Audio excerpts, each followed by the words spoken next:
Hello, everybody, and welcome. Here I am live in Myrtle Beach, South Carolina. I got invited to a thing out here, and so I decided to come out here, and I didn't want to miss an episode. So I want to wish everybody a Happy New Year's.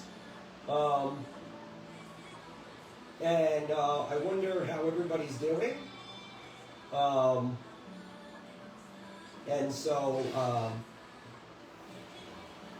Anyway, my first thing I have to start out with, if you can tell, I'm a little unnerved because I just watched somebody, an innocent person, get pushed in front of a subway in New York City.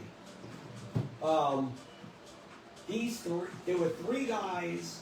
Okay, there was a guy standing against the pole who was just standing there, just waiting for the train. And these three absolute punks, chicken shits, went up behind this guy and threw him right in front of the train. Now, it turns out that the guy is critically injured. And, you know, on one hand, the natural reaction is, hey, thank God he's still alive, but, what kind of quality of life do you have after you've been run over by a train? I mean, who are these people? Where did they come from? Why are people pushing people in front of trains? Just a couple of weeks ago, a woman was burned to death, in the subway in Brooklyn. Now, I don't know where in New York City that this man was pushed in front of the train, but I find it absolutely disgusting. And I don't know, it just you see stuff like that and it just bothers you. So I wanted to get on and have a quick cast today. So I wanted to talk a little bit about the housing market. A lot of the people who read my stuff and follow me own real estate, or they want to buy real estate, or they're concerned because prices are getting too high to keep their home or to keep their apartment. Well, when COVID had happened, the politicians in D.C. came up with these absolutely ridiculous ideas, and some of the ideas were to allow renters to get away with not paying rent, and which really put downward pressure on homeowners who, a lot of homeowners had mortgages on those homes. Most people who rent homes, they're small guys. They might have an extra one or two houses that they're renting. They're not corporations. So, when the government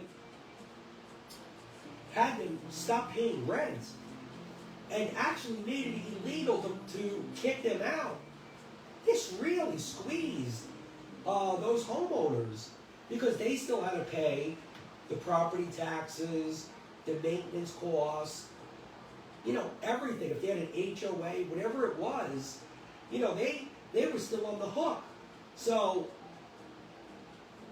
now there was another thing that that the government did, which was to allow forbearance. This allowed people to not pay their mortgages. And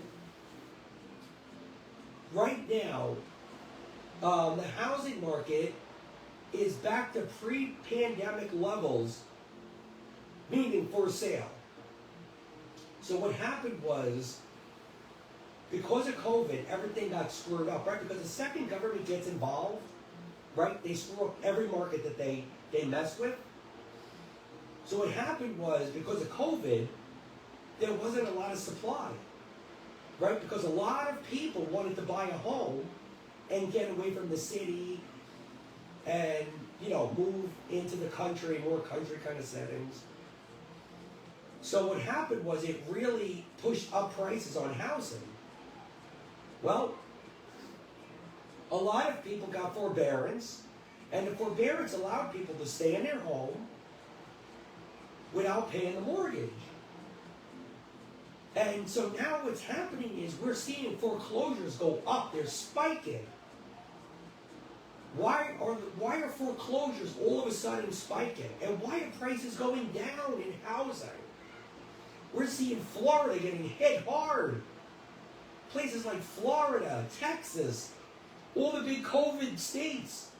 Come on, I thought you were going to go there. I thought it was sky's the limit. Prices can't end. You know, it's a mania, right? Prices are going to go up forever. You know? And so obviously that's not true. So what's happening is now people are having to sell their homes and banks are foreclosing because the people who got the forbearance now have to start paying those mortgages. And the cost of the home has gone up, meaning to maintain it. So your water, your trash, your light bill. HOAs. Have you seen HOAs in Florida, Texas, Georgia, North Carolina?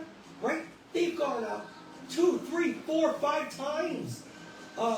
Everybody talks about insurance fees. Homeowners. Many people, now there's a new thing where people will not buy homeowners insurance because it's so expensive.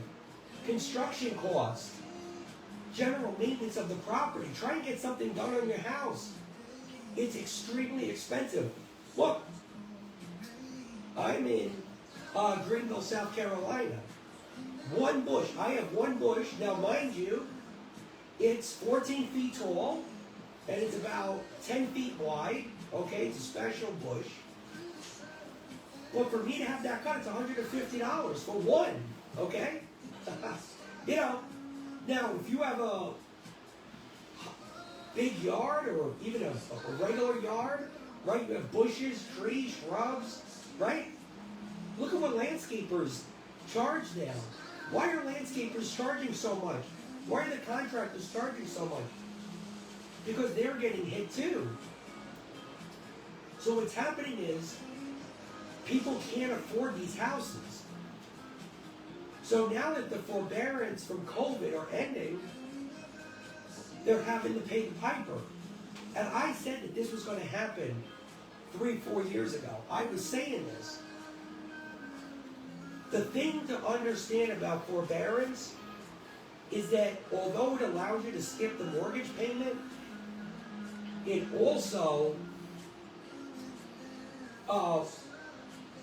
as you're not making the payment, you're still acquiring interest.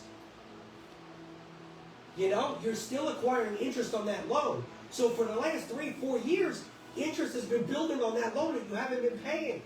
Right now, those homes owe an additional $60,000 to $80,000 to the price. So what people are doing is they're starting to walk away. They're saying, wait a minute. You know, I was told that inflation is transitory. I was told prices are going to come back down. Well, it turns out that people are being squeezed out of their homes. They can't afford it. They can't afford the $60,000, $80,000 extra. So this is forcing people to sell their homes. Hey, Kevin, how you doing, buddy? I appreciate you. By the way, I've been checking out your stuff. I love the positive energy. Let's make some money together, buddy. If I'm correct, this is somebody who loves crypto. Now, we can get into crypto. I might do a whole show just on crypto. But, so now we're starting to see this. So we're entering. Hey, Billy Jack, how you doing, buddy? Happy New Year to you and your lovely wife, Karen. Your son is awesome. You know, your daughter. I mean, you guys are, what a wonderful family you have. I appreciate you, buddy.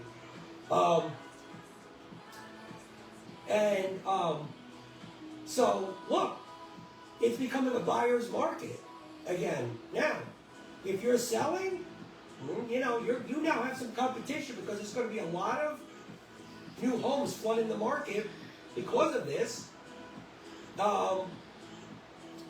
So now, here's another thing with housing. What's been keeping the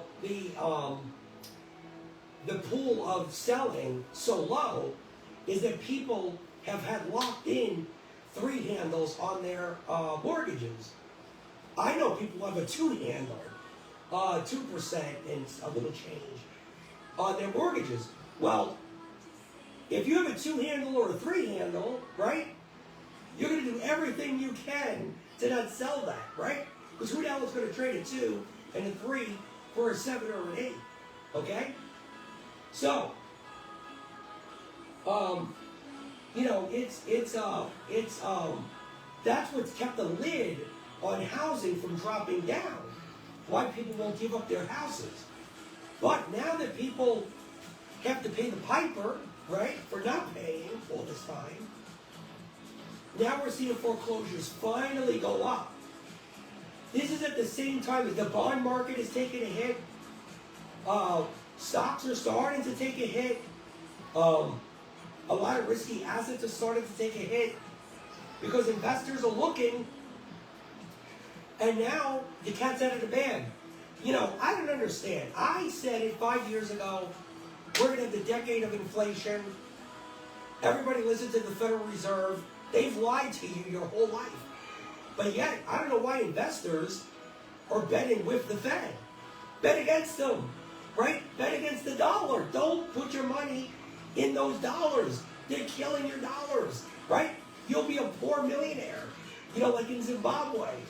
But, look, I wanted to get on and talk about that, about the housing market, and what I believe is now going to happen. I believe we're definitely going into the buyer's market. And if you have, you know, you're sitting on dry powder, you got money, you know, stacked away, and you want to take maybe a little bit off the top of some other investments, you might have some incredible buying coming your way, maybe within the next 12 to 18 months. And so, you know, if you've been sitting on the sidelines, you know, maybe you're up in Jersey or New York and you want to come down south and buy something for a real discount because, you know, up until recently, places like Florida have been just as expensive as New York. It's ridiculous.